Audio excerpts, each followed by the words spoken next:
Ala tanabbahu, ingatlah kalian, innalakum ala nisaikum haqqan wa linisaikum alaikum haqqan, bahwasanya seorang wanita ini berhak untuk mendapatkan hak, ya.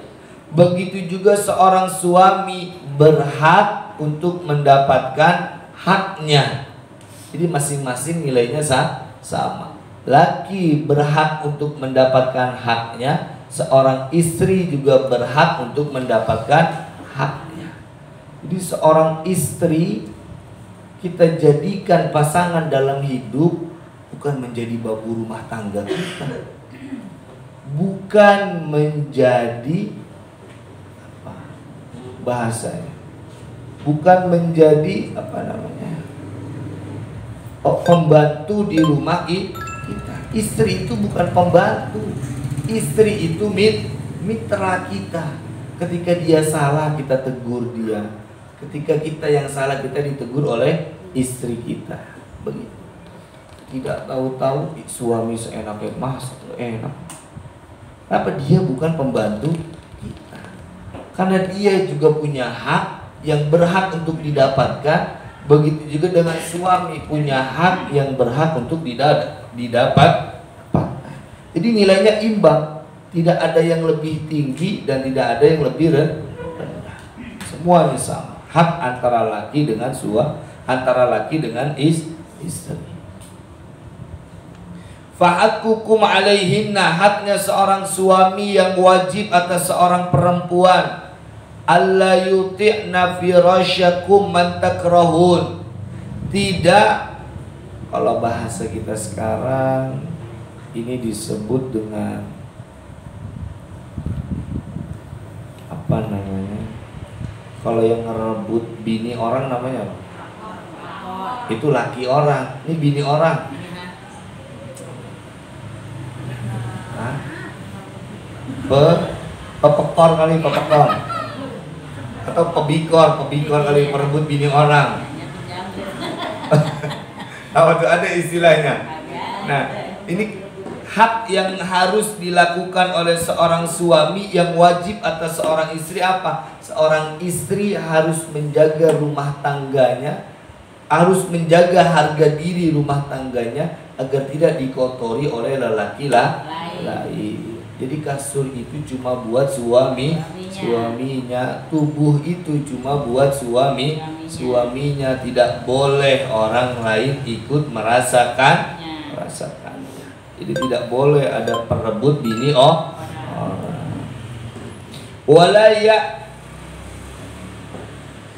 Wala ya'dinu, dan tidak mengidini fi buyutikum liman takrahun, kepada orang yang tidak disukai.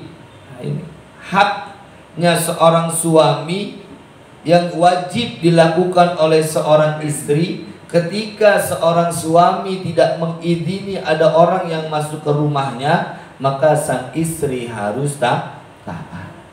Mah, selama saya kerja, jangan ada tamu yang boleh masuk ke dalam rumah. Ketika istri melanggar, ada tamu yang dimasukkan ke dalam rumah, berarti istri dalam keadaan nusyus. Kenapa? Karena tidak taat kepada perintah suami. Itu haknya. Ketika suami memberikan larangan, jangan ada kasih orang masuk ke dalam rumah. Maka tidak boleh ada orang masuk ke dalam rumah. Ala wa haqquhunna alaikum antusinu ilaihinna fi kiswatihinna wa ta'amihinna. Dan juga haknya seorang istri yang wajib atas seorang suami apa? Baik hubungan dengan seorang istri. Ini selalu diberi nasihat agar supaya baik dan baik.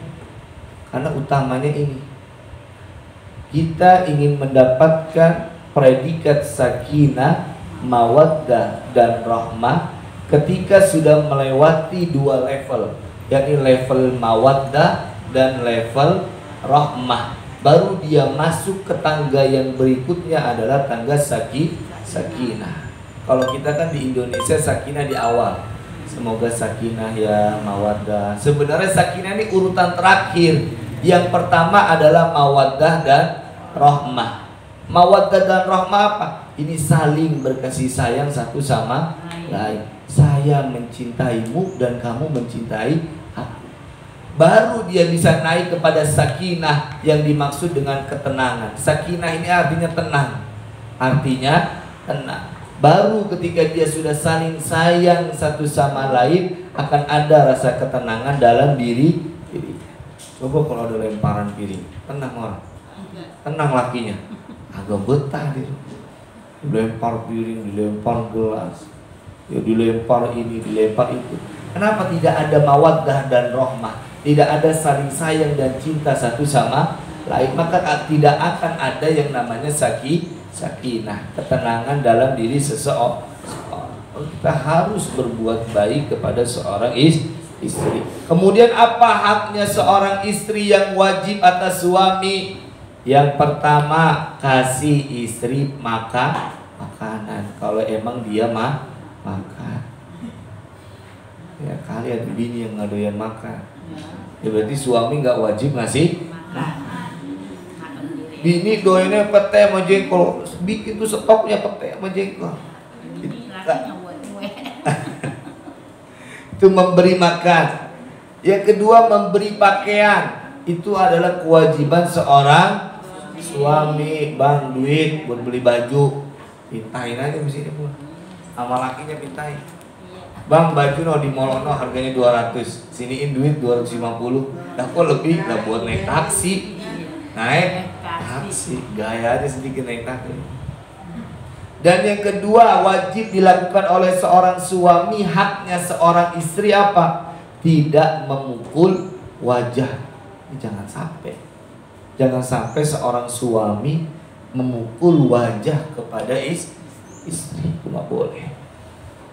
Dan juga kewajiban seorang suami yang berhak dimiliki atau didapatkan oleh seorang istri adalah tidak mencela, tidak memaki, dan tidak menghina kepada sang istri. Ini berhak didapatkan oleh istri dan itu wajib kepada suami.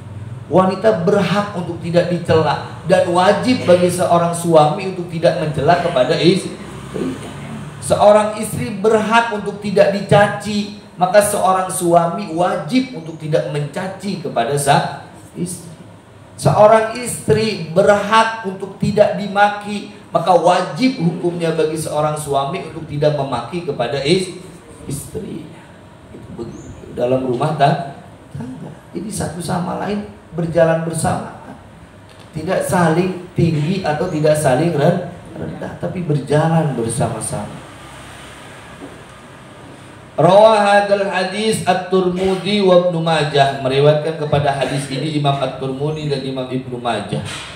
Wa qala sallallahu alaihi wasallam, dan sabda Nabi Muhammad sallallahu alaihi wasallam, haqqul mar'a 'ala az-zawj ay min haqqiha alaihi ay yat'amaha idza qa'ima wa yaksuha idza tasa wa la yatribul wajha inda nushuziha wa la yuqabbih. Nah, kewajiban tadi itu berangkatnya dari sabda Nabi Muhammad sallallahu alaihi wasallam. Jadi kalau ingin cari Ustaz, siapa sih teladan yang bisa kita jadikan teladan di dalam rumah tangga? Jawabannya adalah Nabi Muhammad sallallahu alaihi wasallam. Kenapa? Karena Nabi mengajarkan haknya seorang istri yang berhak untuk dia dapatkan dan itu wajib kepada suaminya. Kasih istrinya kasih istrinya pakaian dan tidak memukul istri pada saat istri sedang nusyus. Kalau istrinya lagi nusyus jangan sampai ini suami tangannya ring. Nah itu jangan, tidak boleh. Ajarkan suaminya, beri nasihat secara perlahan.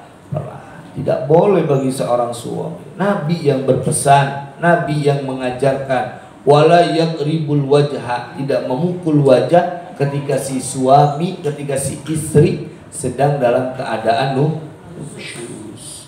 Wala yuqabbih, Apa itu yuqabbi bi tasydidil muwahhadah maksurah ay la yusmi'uha makruhan, tidak memperdengarkan kepada seorang istri kepada kata-kata yang tidak disukai. Kita tahu istri kita nggak mau didengar ini, nggak mau dengar ini, nggak mau dengar ini. Maka bagi seorang suami wajib hukumnya tidak boleh melontarkan kata-kata itu. Kata yang mana tidak disukai oleh seorang istri. Saat istrinya tidak suka dikatai fisiknya, maka seorang suami tidak boleh ngatain fisik. Saat Nabi kan manggil istrinya Humairah, ya iya, masa tentang istrinya hitam dipanggil ya bulu, ya hitam misalnya, kan nggak boleh. Cari yang bagusnya. Ya Humairah memang lagi membicarakan fisik, tapi ini yang indah. Tapi bukan harus dipahami secara lafadznya, tapi pahami apa yang ingin disampaikan oleh Nabi. Panggillah panggilan istri dengan panggilan yang indah, yang baik. Panggil sayang, panggil mami, panggil beb, panggil hani, ya, atau zaujati, atau bidadari surgaku, ya, gurih kan udah. Kayaknya enak banget. Iya, yang tua balik muda lagi. Pangeranku gitu kalau manggil suaminya. Iya, permaisuriku. Nah, kasih panggilan ya. Yang indah. Jangan lakinya bau dipanggil bau. Bau. Nah, itu lakinya bogel dipanggil bogel, bogel. Ya. Lakinya pelit dipanggil buah kuning, buah kuning. Mari tuh kopi udah matang, kita minum udah uyup dah. Itu jangan sampai. Kasih panggilan yang baik. Jangan istri ini jangan sampai mendengar sesuatu yang dia tidak sukai. Dan juga wala yakul, dan suami juga tidak berkata qabbahakillah, mudah-mudahan Allah memberi celah kepadamu, mudah-mudahan Allah mencela kepadamu. Itu nggak boleh. Mentang-mentang istrinya nusus, terus sebagai suami semena-mena keluar lisan dalam lisannya. Biarin aja, kalau udah nusus biar murka Allah jatuh sama situ. Itu nggak boleh begitu sebagai seorang suami.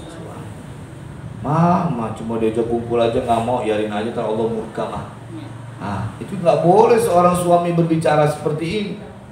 Mama cuma suruh masak aja ogah, biarin aja tadi dikutuk sama malaikat jadi batu. Nah itu nggak boleh suami berkata seperti ini. Walaupun istri dalam keadaan nusyus, nggak boleh.